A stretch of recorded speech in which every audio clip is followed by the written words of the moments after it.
Hi everyone, welcome to this lecture. So in this lecture, we will solve a numerical example and we will see how Bayes theorem can be used to find the conditional probability. So this is our numerical example. Consider the experiment of throwing the two fair die behind you. You are then informed that the sum is not greater than 3. So this is an experiment consists of throwing a pair of a die. Basically, two fair die means a pair of a die. And after throwing, you are then informed that sum is not greater than 3. Okay, now in part A, find the probability of the event that two faces are the same without the information given. And in part B, find the probability of the same event with information given. So basically, the conditional probability is in part B. In part A, you will find the probability of the event that two faces are same without the information given. So what is happening over here? Basically, you have a pair of a die. When you throw a pair of die, you have to find the probability that two faces are same.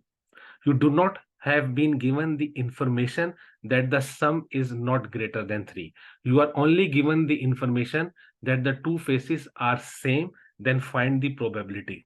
Now, in part B, you are given with the information that you are given that sum is not greater than 3, then find the probability that two faces are same.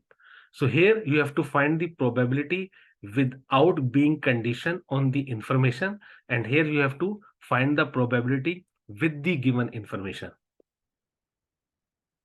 So let's solve part A first. So let A be the event that two faces are the same. So in part A, we have to find the probability that two faces are the same. So these are the 6 possibilities that two faces are the same. Okay, and we know that when we throw a pair of a fair die, we have total 36 sample points in a sample space. So there are 6 sample point in event A, and there are 36 sample point in a sample space of throwing a pair of a fair die.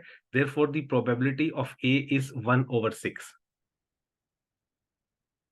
Now, let B be the event that sum is not greater than 3.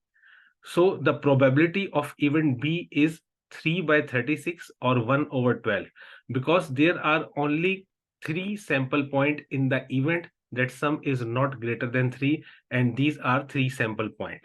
So if this is our event B, then the probability of event B is 1/12. Now, AB is the event. It is the joint event, basically, that two faces are the same and also their sum is not greater than 3. So there is only one sample point in that joint event. So this is the sample point in which the two faces are the same and the sum is not greater than 3. So in that case, we have only one sample point. Therefore, the probability of this joint event is 1/36. That is, this is the event 1. And we have total 36 sample point in a sample space of throwing a pair of a die. So this is the probability of event B. This is the joint probability. And now it's time to find the conditional probability. So this is the probability of event A given B. So this is according to Bayes theorem. So what is our event A? Event A is the event that two faces are same. And event B is the event that the sum of dot is not greater than 3. So this is the conditional probability that given the information that the sum of the dots is not equal to 3, what is the probability that two faces are same? So in that case, we have to use this Bayes theorem equation. Now we have already calculated the probability of PAB, that is the joint probability, and the probability of B. So that was 1/36, and the probability of event B was 1/12. Therefore, the probability of event A given B will be 1/3.